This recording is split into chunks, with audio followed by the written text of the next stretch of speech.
السلام علیکم ناظرین، میں ہوں ریاض عاجز اور پروگرام ہے اوپینین۔ ناظرین، آج میرے ساتھ پروگرام میں موجود ہیں آصف خان صاحب۔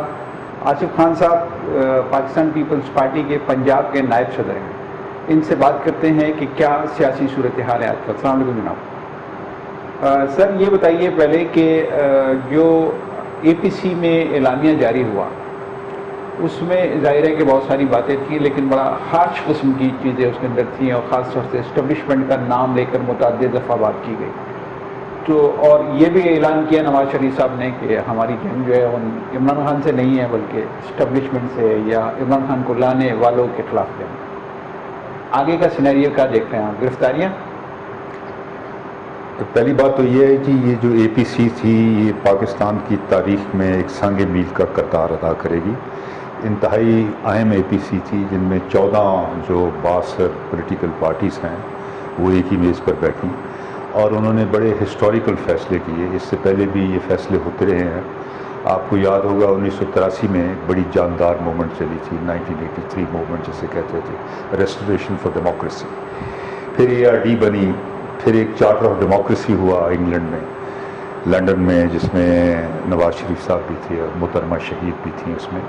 اس میں بھی بڑے تاریخی فیصلے کیے گئے۔ میں یہ سمجھتا ہوں کہ یہ جو اے پی سی تھی یہ تمام جو ماضی میں میں نے آپ کو بتائی ہیں اس کے حساب سے یہ انتہائی وقت کے لحاظ سے موزوں اور بڑی فروٹفل اور پروڈکٹیو یہ میٹنگ تھی۔ اس میں جو فیصلے کیے گئے ہیں یہ ایک ریئلٹی ہے، آپ مانیں یا نہ مانیں، ایک بٹر ریئلٹی ہے، اور عام آدمی بھی سمجھتا ہے کہ یہاں سویلین سپرمیسی نام کی کوئی چیز نہیں ہے۔ لیکن اس میں اہم بات یہ ہے کہ پہلی دفعہ پاکستان کی تاریخ میں کسی اے پی سی کے اعلامیے میں ڈائریکٹ اسٹیبلشمنٹ کا نام لے کے مخاطب کر کے بات کی گئی ہے، تو یہ نقصان دہ ثابت نہیں ہوگا سیاستدان؟ نہیں، اس سے پہلے بھی چارٹر آف ڈیموکریسی میں بھی یہ بات کی گئی تھی کہ ہم آرمی کی سپرمیسی تسلیم نہیں کریں گے۔ ایم آر ڈی کی موومنٹ بھی جو ہے وہ ایک آرمی کے ڈکٹیٹر کے خلاف چلائی گئی تھی، ضیاء الحق کے خلاف۔ تو اس سے پہلے بھی باتیں ہوتی رہی ہیں، لیکن یہ ہے کہ اب آپ دیکھ رہے ہیں کہ کھلم کھلا یہ چیزیں سامنے آ رہی ہیں، ڈس اپیرنسز ہو رہی ہیں، اور لوگ آپ کے جرنلسٹ کمیونٹی کے بہت سے لوگ، بلوچستان کے فاٹا کے لوگ جو ہیں ان کو دن دھاڑے اٹھایا جاتا ہے اور پھر لاپتہ ہو جاتے ہیں اور پھر برآمد بھی ہو جاتے ہیں، اور کوئی پرچہ درد نہیں ہوتا، عدالتیں بے بس ہیں، کوئی قانون نہیں بنتا۔ تو میں یہ سمجھتا ہوں کہ یہ لوگ اب اتنے اندھے بہرے تو نہیں ہیں، یہاں لٹریسی ریٹ ہے، لوگ باشعور ہیں، میڈیا بھی ہے، جاندار ہے، لکھ بھی دیتا ہے، سوشل میڈیا بڑا ایکٹیو ہے، افیکٹو ہے، تو لوگوں کو یہ باتیں پتہ لگتی رہتی ہیں کہ یہ کون اٹھاتا ہے ان کو، کون غائب کرتا ہے، اور کون بیچ میں پیچھے یہ ساری جو دھاندلی ہوئی جو انتخابات میں ہوئی، اور ایک پپٹ اور سلیکٹڈ وزیر بہت ساری اعظم کو۔ باتیں صحیح ہیں، میرا کوشچن وہی ہے کہ اب سیاستدانوں کے ساتھ رد عمل کے طور پہ کیا ہونے جا رہا ہے؟ دیکھیں جی، یہ گرفتاریاں وغیرہ ہے، یہ تو سیاستدانوں کا زیور ہوتی ہیں، معمول کا حصہ ہے۔ میں خود 5-6 دفعہ قید میں رہا ہوں، ضیاء الحق کے پیریڈ میں، نواز شریف کے دور میں بھی رہا ہوں۔ تو یہ تو اس تمام پولیٹیکل لیڈرز نے، پولیٹیکل ورکرز نے دیکھی ہوئی ہیں، اس سے وہ گھبراتے نہیں ہیں۔ گرفتاریوں سے نہ کوئی خوف ہے، نہ کوئی ایسی چیز ہے جس سے لوگ جو ہیں وہ تاریخ سے پیچھے ہٹ جائیں گے، یہ اس سے کوئی اتنا اثر نہیں پڑے گا۔ اچھا، ایک خبر بڑی اہم ہے جو گزشتہ دنوں فوراً اس اعلامیے کے دوسرے دن ریلیز کی گئی، وہ ملاقات کی خبر کی جو گلگت بلتستان کے حوالے سے تھی۔ اس سے پہلے تک وہ خبر جو ہے وہ کہیں ذرائع کے حوالے سے تو آ رہی تھی، لیکن وہ خبر کہیں منظر عام پر نہیں آ رہی تھی۔ پھر باضابطہ طور پر اس خبر کو جاری کیا گیا۔ اس کی ٹائمنگ کو کس انداز سے آپ دیکھتے ہیں اس خبر ہاں، کی؟ ٹائمنگ کا آپ کی بات درست ہے کہ ٹائمنگ ابھی فٹ ان کیا گیا جب اے پی سی ہو گئی، لیکن دیکھیں یہ ادارے بھی تو ہمارے ادارے ہیں نا، یہ فوج ہماری فوج ہے، ہم ٹیکس دیتے ہیں، ہم میں سے یہ لوگ ہیں، ہم یہ تو نہیں ہے کہ پورے انسٹیٹیوشن کے خلاف ہے، ہم تو صرف یہ چاہتے ہیں کہ چند ایک جو اوپر جنرلز بیٹھے ہوتے ہیں وہ اپنی من مرضی کرتے ہیں، اس میں پوری فوج کا دخل نہیں ہوتا۔ فوج تو ایک بڑا وسیع ادارہ ہے، قومی ادارہ ہے، تو اگر ان سے کوئی بات چیت ہوتی ہے کسی ایشو میں تو اس میں کوئی یہ تو نہیں ہے کہ ہم کوئی خدا نخواستہ کہہ رہے ہیں کہ فوج ہی ختم کر دی جائے، تو اس سے کوئی حرج نہیں ہے۔ نہیں سر، اس کے اندر ایک بڑا امپورٹنٹ ایشو، ایک امپورٹنٹ نکتہ ہے نا سر، کہ جب سیاستدان یہ کہتا ہے کہ there should be no rule of army, there should be no rule of army in politics, تو جب آپ جا کے ان سے میٹنگ کرتے ہیں، ان کی کال پر جاتے ہیں، تو اس کا مطلب ہے آپ ان کو اسپیس دے رہے ہیں، آپ ان کو جگہ دے رہے ہیں کہ آئیے سیاست کیجیے. دیکھیں جی، یہ اے پی سی میں یہ اب فیصلہ ہو گیا ہے، لیکن یہ ایک بڑی طویل جدوجہد ہوگی.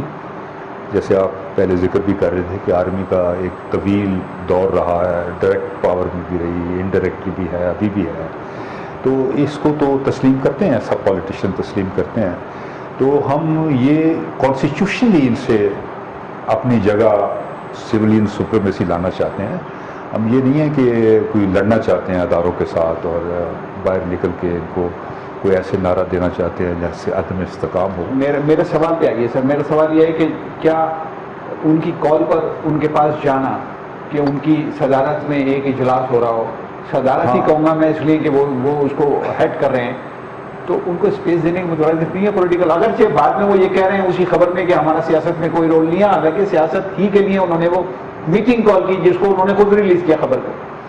یہ بات آپ کی ٹھیک ہے کہ ان کے خلاف ہماری گریوینسز ہیں، ان کے پاس نہیں جانا چاہیے.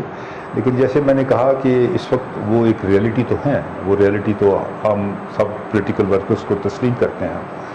ہمارا تو مطالبہ اپنی جگہ برقرار ہے کہ ہم یہ چاہتے ہیں کہ سول سپریمیسی ہو. ان کے سامنے بھی ہم نے یہ بات کی ہے کہ آپ کا عمل دخل ہے، آپ مداخلت کرتے ہیں، آپ انٹرفیئرنس کرتے ہیں، آپ کو نہیں کرنے چاہیے. تبھی اسی رد عمل میں انہوں نے بیان دیا نا کہ ہم نہیں کرتے، ہمارا کوئی نہیں ہے. حالانکہ وہی بیان ان کا ثابت کر رہے ہیں کہ وہ کرتے ہیں. وہ کرتے ہیں کہ جی وہ احتساب بھی آپ نے لگایا، انتخابات بھی، وہ جو انٹرم گورنمنٹ بنی آپ نے بنائی، الیکشن کمیشن آپ نے لگایا. تو وہ ڈیفینسو تو ہوئے ہے نا جی، یہ بات چیت ہوئی ہے، ان کو پتہ چلا ہے کہ یہ گریوینسز ہیں اور ایک جینین گریوینسز ہے پولیٹیشینس کی کہ آپ ڈائریکٹلی انٹرفیئر کر رہے ہیں پولیٹیکل میٹرز. تب وہ ڈیفینسو ہو کے یہ آیا. تو یہ میں آپ سے پھر یہ گزارش کروں گا کہ یہ ایک طویل جدوجہد ہوگی. اتنی آسانی سے، کیونکہ وہ عادی ہیں اقتدار سے یا اپنی جو اس کا عمل درآمد ہے، مداخلت ہے، اس کو ختم تو نہیں کریں گے. لیکن ایک کانسٹیٹیوشنلی ہم اپنی لڑائی جاری رکھیں اور آہستہ آہستہ ان کو یہ باور کرائیں گے کہ یہ آپ کی ڈومین نہیں ہے، آپ اپنی ڈومین میں رہیں، یہ پولیٹیشینس کی ڈومین ہے. پیپلز پارٹی پہ سر ایک الزام یہ ہے کہ پیپلز پارٹی نے بلوچستان گورنمنٹ گرائی اور آصف زرداری صاحب نے اعلان کر کے وہ گورنمنٹ گرائی.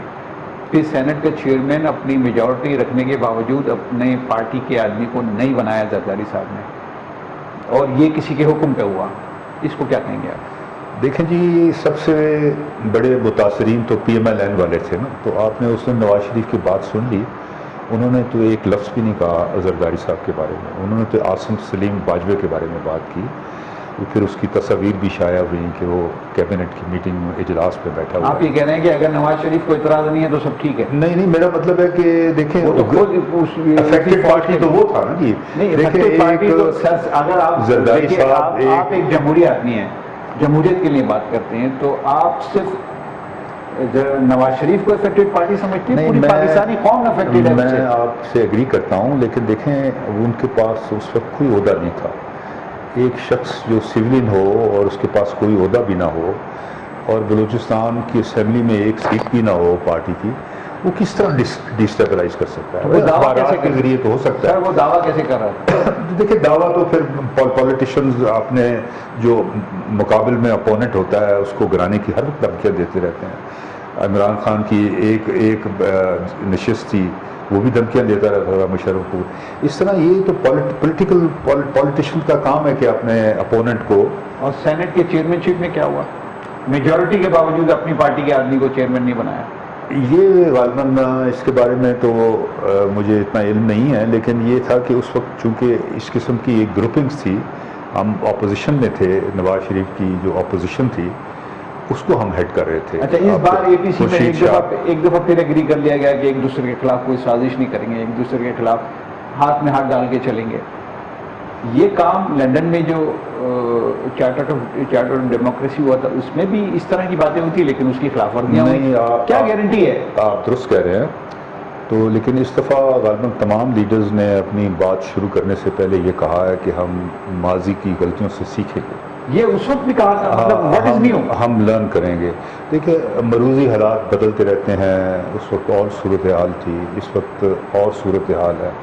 یہ ایک بڑی بھیانک قسم کی ماشاء اللہ ہے جو ماضی میں کبھی دیکھنے کو نہیں ملی. وہ ہم نے دیکھی ہیں. میں نے اپنی سیاسی کیریئر میں اس کو یحییٰ خان کو دیکھا. یحییٰ خان کو تو ہم اسٹوڈنٹ تھے، لیکن پریکٹیکلی ضیاء الحق کو دیکھا، مشرف کو دیکھا. لیکن اب جس طرح سول آزادیوں پہ قدغن لگا ہوا ہے اور جس آزادی سے گرفتاریاں ہو رہی ہیں اور پریس کو دبایا جا رہا ہے، یہ ماضی میں نے کبھی نہیں دیکھا تھا. یہ تو ایک عجیب قسم کی ڈیفیکٹو مارشل لا ہے، جو اوپر کوئی اور شخص بیٹھا ہوا ہے لیکن اندر جو قوانین ہیں وہ سارے نان ڈیموکریٹک ہیں. تو اس حالات میں میں سمجھتا ہوں کہ ساری پولیٹیکل پارٹیز نے ماضی سے سبق سیکھا ہے، اپنی غلطیوں سے. سبق سیکھا. اس میں اعلانیے میں سیدھی 4 مہینے کی تو ویسے ہی اسپیس دے دیا گیا ہے موجودہ گورنمنٹ کو. آپ کہتے ہیں کہ گورنمنٹ کو ہم ایک دن بھی برداشت نہیں کریں گے، لیکن 4 مہینے کا اسپیس تو آپ نے جنوری کی ڈیٹ دے کے خود دے دیا کہ جنوری تک اگر استعفیٰ نہیں دیتے، اس کا مطلب 4 مہینے تو اس گورنمنٹ کو آپ نے ویسے دے دیے. یہ ٹھیک ہے آپ کے خیال میں؟ نہیں، آپ ٹھیک کہہ رہے ہیں، وقت زیادہ ہے. لیکن دیکھیں، یہ ہمارے پاس کوئی فوج تو نہیں ہے نا کہ ہم ان کو کرا لیں گے، نہ بندوق ہے. ہماری ایک سیاسی جماعت ہے. پولیٹیکلی انداز سے اکثر میرا کوشچن اگر آپ لے لیں، اگر پولیٹیکلی انداز سے دیکھا جائے اس اعلامیے کو، تو آپ اناؤنسمنٹ کر کے اپنے سارے ہتھیار دکھا رہے ہیں کہ ہمارے پاس یہ ہتھیار ہیں، ان ڈیٹس کو ہم چلائیں گے.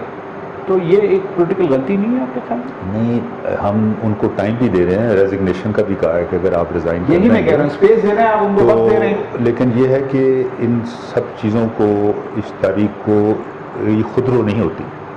تاریخیں جو ہے نا آپ کو بلڈ کرنی پڑتی ہیں، چھوٹے شہروں سے، کسانوں میں، وکلا میں، تاجروں میں، سول سوسائٹی میں، چھوٹی پولیٹیکل پارٹیز کو ساتھ ملانا پڑتا ہے، اپنی پارٹی کو موبلائز کرنا پڑتا ہے، میٹنگز، ریلیز کرنی پڑتی ہیں، بڑے جلسے کرنے پڑتے ہیں. ساری چیزوں سے میں اتفاق کرتا ہوں. دیکھیں، اس کا اناؤنسمنٹ ضروری ہے کہ ہم فلاں تاریخ کو فلاں بم گرائیں گے. یہ اناؤنسمنٹ ضروری تھا اس لیے کہ اے پی سی بہت دیر کے بعد تھی. کافی دیر اس کا اعلان ہوتا رہا، پھر کسی نہ کسی حوالے سے یہ پوسٹ پون ہوتی رہی. تو اس میں ایک کلیئر کٹ اسٹریٹجی اور پالیسی لوگ یہ توقع کر رہے تھے، عوام یہ توقع کر رہے تھے کہ یہ ویسے گپ شپ کی پارٹی نہیں ہوگی، بلکہ یہاں کانکریٹ کوئی پروگرام دیں گے، کوئی اس کو نکالنے کا، کوئی تاریخ چلانے کا، کوئی لائے عمل، کوئی ٹائم لمٹ، کوئی طریقہ کار واضح کریں گے. تو وہ بہت ضروری تھا. آگے بڑھتے ہیں. فضل الرحمان صاحب کو بھی نیب کے وارنٹ ایشو ہو گئے ہیں، وہ جائیں گے. سمن ایشو ہو گئے ہیں، وارنٹ میں غلط کیا گیا، اور وہ جائیں گے اور وہ پیش ہوں گے، اور اگر نیب مطمئن نہیں ہوا تو ان کو گرفتار بھی کیا جا سکتا ہے، یہ کہا جا رہا ہے. یہ ایک رد عمل ہے؟ 100% رد عمل ہے. دیکھیں کہ ان کی تقریب بھی انہوں نے بلیک آؤٹ کی الیکٹرانک میڈیا میں سے. تو ماضی میں بھی انہوں نے لانگ مارچ کیا تھا، یہاں بیٹھے رہے 14 دن یا کتنے دن مجھے یاد نہیں ہے. گو میں آیا تھا دیکھنے کے لیے. تو وہ انہوں نے بڑی ایک موبلائزیشن کی تھی، بڑے ہزاروں لوگ یہاں اکٹھے کیے سردی کے موسم میں. سردی آ رہی تھی، تو ان سے خوف تو ان کو ہے. یقیناً اس خوف کو کے حوالے سے انہوں نے ان پہ مقدمات جو ہے بنائے ہیں. لیکن وہ بھی ایک بڑے عظیم باپ کا بیٹا ہے، اور اس کی بڑی ایک ہسٹری ہے. یہ جے یو آئی ایک بہت پرانی جماعت ہے، انگریزوں کے خلاف بھی لڑتی رہی، اینٹی امپیریلسٹ جماعت ہے. یہ صرف مذہبی جماعت نہیں، یہ پولیٹیکل موومنٹ ہے.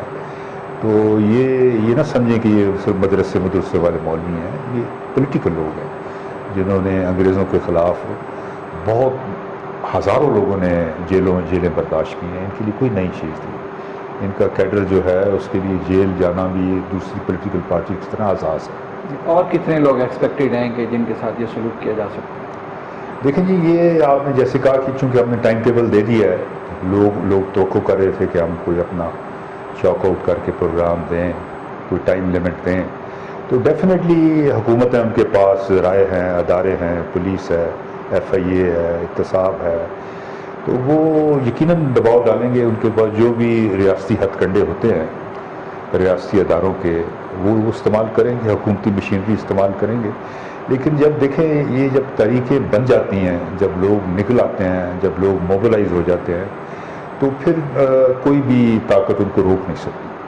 اور میں سمجھتا ہوں کہ لوگ جس طرح تنگ ہیں مہنگائی سے، الیکٹریسٹی شارٹیج سے، گیس شارٹیج سے، بے روزگاری سے، اور جو بے چینی ہے، لا اینڈ آرڈر ہے، جو ریپ ہو رہا ہے، اور کلیپس ہو گیا ہوا ہے سارا سیاسی ڈھانچہ، 6-7 IG آپ نے ایک بہت بڑے صوبے کی تبدیل کر دی ہے، حالانکہ ان کی مدت کی گارنٹی عدالتوں نے دی ہوئی ہے۔ تو اس طرح حکومتیں نہیں چلتی ہیں، یہ ایک بالکل ہی ناپختہ، ناتجربہ کار، اممیچور لوگ ہیں جنہوں نے ماضی میں کبھی یونین کونسل بھی نہیں چلائی، کوئی ایڈمنسٹریٹو ورک نہیں کیا۔ تو وہ تجربہ نہیں کر رہے، تجربہ تو کوئی اور کر رہا ہے، وہ تو بیچارے میں ہو رہے ہیں۔ ہاں وہ بھی اب تنگ ہو رہے ہیں، تبھی وہ اب ڈیفینسو ہو گئے ہیں۔ آپ نے دیکھا ہوگا کہ ان کی بیانات جو ہیں وہ اس طرح سختی نہیں رہی، وہ بھی کہہ رہے ہیں کہ نہیں ہم نے کوئی نہیں کیا، لیکن لوگ جانتے ہیں کہ وہ کر رہے ہیں۔ تو میں یہ سمجھتا ہوں کہ ان کو بھی اپنا ادارہ بچانے کے لیے، کیونکہ قومی ادارہ ہے اور اس کا اثاثہ ہے اس ملک کا، ان کو سیاست سے لا تعلق ہونا اچھا، چاہیے۔ ایک بڑی اہم بات میں آپ سے پوچھنا چاہتا ہوں آصف صاحب کہ آپ بڑے پولیٹیکل ویژنری آدمی ہیں، یہ بتائیے کہ یہ جو ہمارے یہاں اسٹیبلشمنٹ اتنی مضبوط ہے، اس کے بیک اپ پر انٹرنیشنل فورسز خاص طور سے امریکہ ہیں؟ یہ نہیں، امریکہ تو خیر جمہوری ملک ہے۔ اب تو ان کے نئے آج سفیر نے بڑا اچھا بیان دیا کہ ہماری پہلی پرائرٹی فریڈم آف پریس ہوگی یہاں پہ پاکستان میں، اور سول رائٹس ہوں گے۔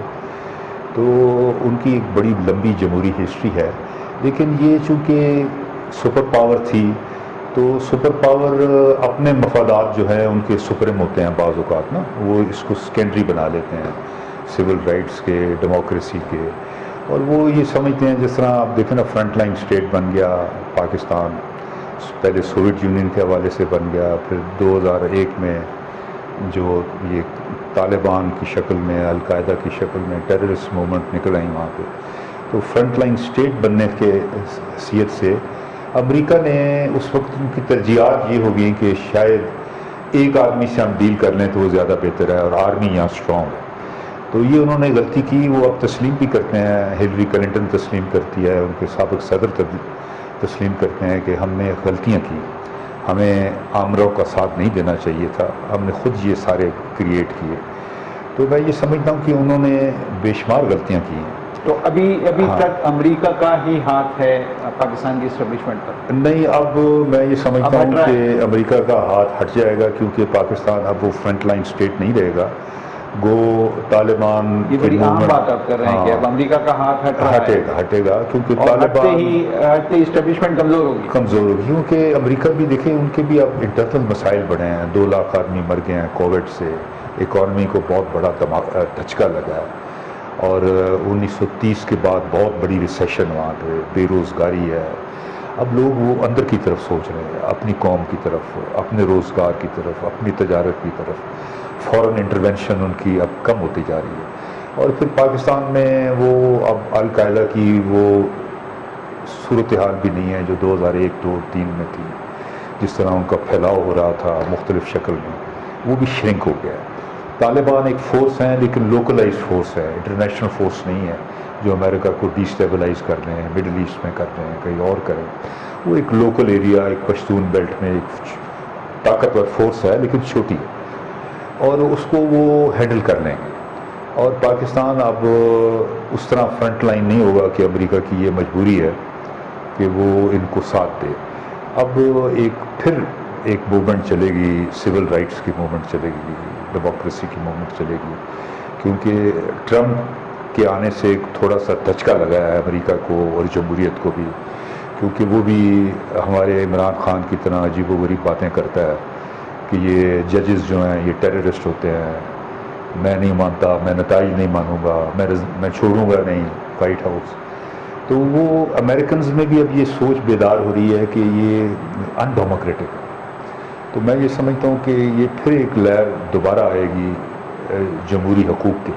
ٹھیک ہے، تو اس میں یقیناً وہ ہماری اسٹیبلشمنٹ بڑی طاقتور ہے اور بڑی انٹرنچڈ ہے، مضبوط ہے، لیکن اب چونکہ ملک پوری دنیا میں یہ ایک موومنٹ ہے، لیکن یہاں اب کہیں بھی فوج کا عمل دخل نہیں ہے۔ لاطینی امریکہ میں ہوتا تھا، میں نے اس دن بھی بات کی تھی، وہ بھی 90 کی دہائی میں ختم ہو گیا۔ وہاں ہوتی تھی کہ فوج اپنی مرضی سے حکومتیں سویلین بلاتی تھی، توڑ دیتی تھی، پھر بنا دیتی تھی۔ اب وہاں بھی چلے گئی، فوج چلی گئی ہے، بیرکس میں چلی گئی ہے۔ اب ایک آدھ ملک ہی رہ گیا جہاں فوج نے کسی نہ کسی شکل میں اپنا عمل دخل رکھا ہوا ہے، ایک نیشنل سیکیورٹی اسٹیٹ بنا دی۔